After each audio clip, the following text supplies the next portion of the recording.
बिस्मिल्लाहिर्रहमानिर्रहीम। अस्सलाम वालेकुम। मैं हूँ बुशरा सिद्दीकी और आप देख रहे हैं मेरा यूट्यूब और फेसबुक चैनल।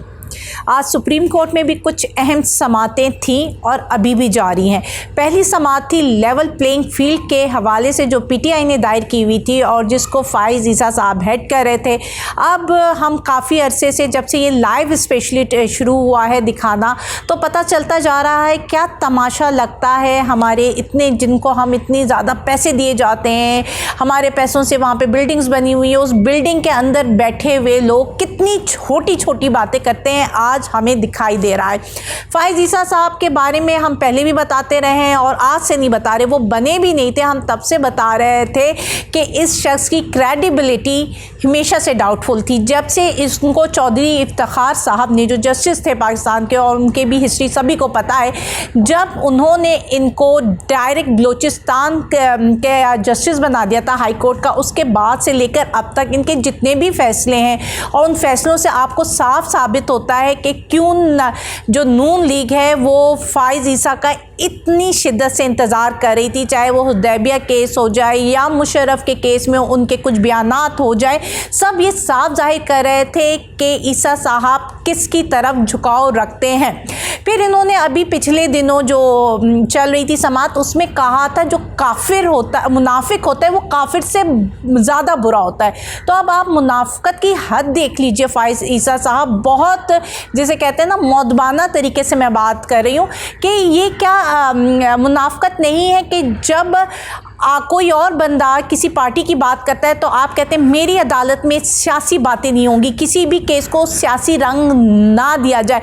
और दूसरी तरफ आप लतीफ़ खोसा साहब से कहते हैं कि जी आपका ताल्लुक़ किस पार्टी से है, क्या आपने पीपल्स पार्टी छोड़ दी है, क्या ये सियासी गुफ्तगू नहीं है।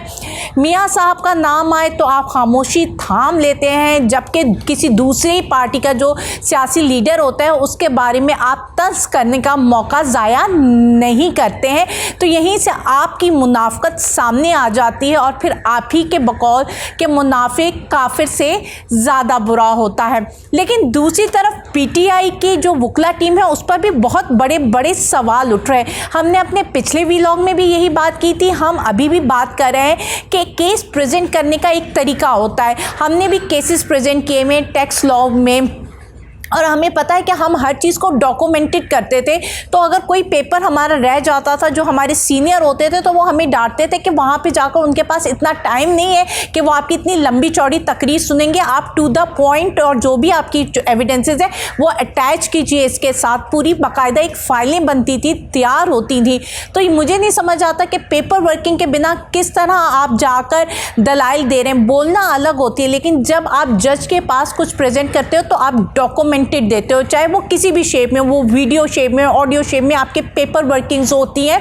तो आप क्या काम कर रहे हो। अब ये कहते हैं ना, इस घर को आग लग गई घर के चिराग से, तो कहीं ऐसा ना हो कि इमरान खान की सारी मेहनत इन वकला हज़ात की वजह से ज़ाया हो जाए, जो ज़ाया होती हुई दिखाई दे रही है। क्योंकि हम लॉ में कहीं पे भी, जिसे कहते हैं, हमारी स्ट्रॉन्ग फुटिंग मौजूद नहीं है। तो क्यों पीटीआई के वर्कर्स, जिस तरह बाकी लोग भी पॉइंट आउट करें कि इतने फंड्स मिलते हैं आपको, तो क्यों आप एक ऐसी टीम को हायर नहीं करते जो कि अभी इलेक्शन ना लड़ रही हो, जिसका इलेक्शन में स्टेक ना हो, उसका काम सिर्फ लीगल केसेस को देखना हो और कोई उसका इंटरेस्ट ना हो। आप उसको पेमेंट कीजिए, वो आपके पेपर्स वर्किंग तैयार करेगी, वो आपके केसेस को प्रेजेंट करेगी। लेकिन समझ नहीं आ रहा कि किस स्ट्रैटेजी के साथ खेल रहे हैं, वो इमरान खान के साथ है या इमरान खान के ख़िलाफ़, वाज़िया नहीं हो रहा है।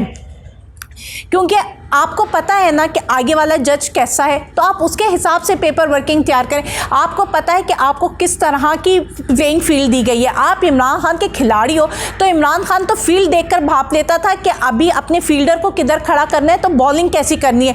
लेकिन आप लोगों के सामने हर चीज़ क्लियर है, लेकिन आपको समझ ही नहीं आ रही कि फील्डर कहाँ पर खड़ा करना है, बॉलिंग कैसे करनी है, और बैट पकड़ना है तो कैसे पकड़ना है। दूसरी तरफ आप ये देख लीजिए कि भुट्टो रेफरेंस केस भी सुप्रीम कोर्ट में आज ही है। तो जो आज अदालतों के इंसाफ हो रहे हैं और जिस तरह से आज अदालतें चल रही हैं, तो भुट्टो केस की माफ़ी 40 साल बाद ये अदालतें मांग रही हैं और इन अदालतों की माफ़ी जो है आने वाले 40 साल बाद दूसरी अदालतें मांगती हुई दिखाई देंगी हमें। अब जज अब्दुल हसनात हैं, वो आज अडियाला जेल पहुंच गए। सवाल पूछा जाए कि आप किस लिए गए, आप साइफर केस की समाअत करने गए, तो इसमें तो स्टे ऑर्डर किया हुआ है और जिस चीज़ का स्टे ऑर्डर हो जाए उस पर तो आगे समाअत नहीं होती, और अगर आप समाअत करके फैसला भी कर लेते तो वो फैसला तो उड़ जाना था।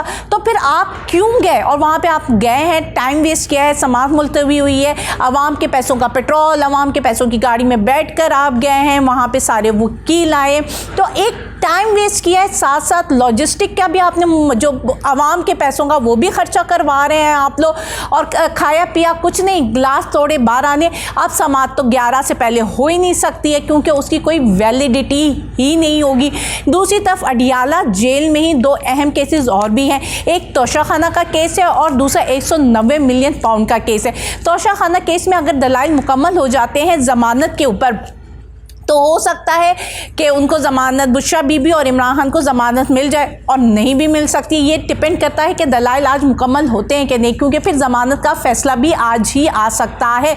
और दूसरी तरफ जो 190 मिलियन पाउंड का केस है उसकी ट्रायल का आज आगाज़ किया जाएगा। अब जहाँ तक तोशाखाना केस है वो आपको पता है कितना कमज़ोर केस है।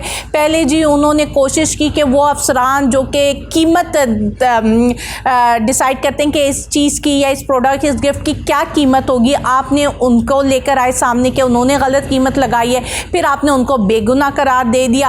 फिर याद है कि इमरान खान का एक नौकर भी आया था जो कहते थे वो जहांगीर तरीन का बहुत करीबी है, उसने भी कुछ इल्ज़ामात लगाए इस तोशाखाना के हवाले से भी लगाए कि किस तरह जेवरात लाए जाते थे, बेचे जाते थे, लेकिन आपने उस शख्स को भी बेगुनाह करार दे दिया। मतलब सारा कुछ आपने, जितने भी लोग इसमें इन्वॉल्व हो सकते हैं उन सबको बेगुनाह करार देकर सिर्फ इमरान खान को पकड़ लिया।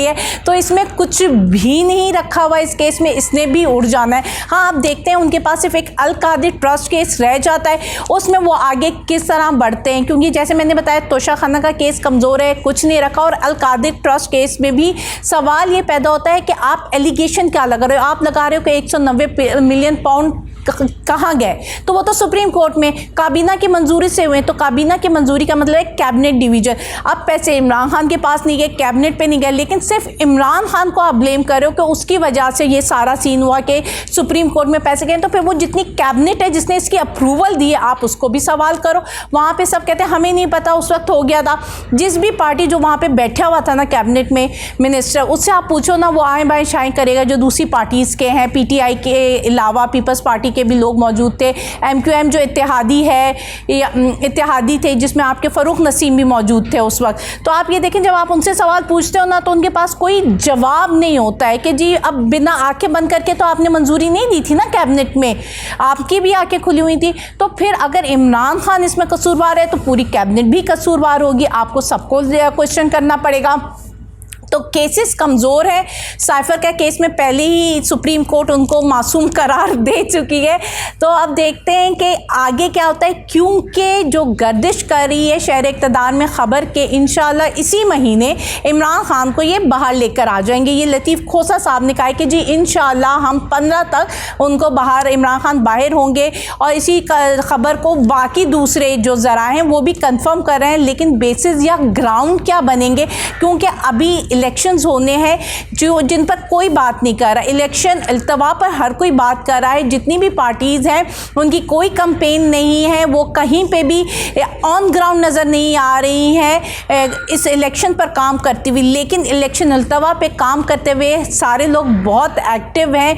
करारदाद सेनेट में मंजूर हो गई थी, ये मैं आपको बता चुकी थी, लेकिन अभी तक चंद मतलब नून लीग जो कि सबसे ज़्यादा इसमें जिसे कहते हैं बड़ी पार्टी अपने आप को कहलवा रही है और जिसको सबसे ज़्यादा लेवल प्लेइंग फील्ड दी जा रही है, उसके भी मेरे ख्याल से मरियम नवाज़ की कोई है छोटी मोटी बाजी, मरियम औरंगज़ेब, उन्होंने बयान दिया है, और एक तलाल चौधरी साहब ने बयान दिया था। और तलाल चौधरी साहब की तो बात ही क्या करें, वो तो कहते हैं कि मालिकों के हुक्म ने नाचना होता है, जो ज़्यादा अच्छा नाचेगा। लेकिन बेचारे को नाचने का फ़ायदा नहीं हुआ क्योंकि उनकी भी टिकट कन्फर्म नहीं हुई थी, तो उनका ही बयान आया। इसके अलावा तो किसी ने नहीं बयान दिया। क्या नवाज़ शरीफ ने कहा कि इलेक्शन वक्त पे होने चाहिए, अभी तक सुप्रीम कोर्ट की तरफ से भी कोई बात नहीं हुई है। तो अब देखते हैं इलेक्शन होते हैं या वो बातें जो कि शहर इक़्तिदार में जिनका ताल्लुक़ पिंडी से भी है वो गर्दिश करिए वो होती हैं, यह इलेक्शन होते हैं। मुझे इजाज़त दीजिए, अल्लाह हाफ़िज़।